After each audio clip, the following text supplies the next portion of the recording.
On the product configuration page, there are two ways to add a new product to the project. The first way is by clicking the Add Product button. You'll need to fill in the following fields. First, the name of the product. Next, fill in the group the product belongs to. If none exist, you'll need to create one. This field is required and allows products to be grouped for analysis. You can group products in different ways, such as by category, audience profile, or price range. Then, select which company the product belongs to. It must already be registered. Next, choose the product subsegment from the list. This corresponds to the subcategory of the project's main segment. Finally, enter the product's Amazon URL where the feedback will be collected. By clicking Finish and Save, the product will appear in the list of products registered in the project.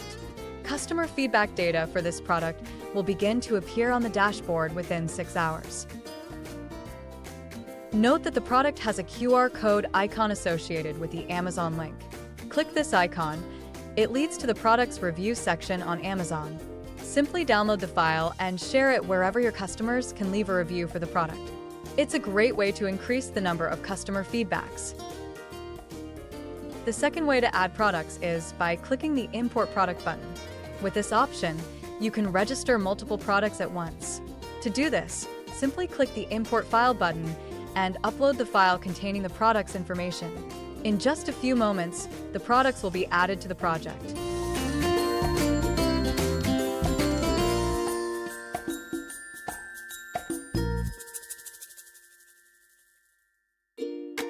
The file with the registered products data must be in CSV format. To view the file structure, simply click the Import Product button, then select View Import Model. A sample file will be loaded. You can use it to fill in the products for your projects.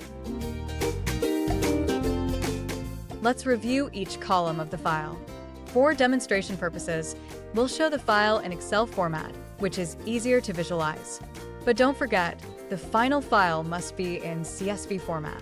The first column should contain the name of the product. The second column should have the name of the products group. The third column must contain the name of the company the product belongs to. It's important to enter the company name exactly, as it was registered in the project. The fourth column is the product subsegment. It must match exactly one of the subsegment options in the product registration form, as we saw earlier in the Add Product section. The last column is the product's page on Amazon. All set. Now just wait for the feedback to start coming in.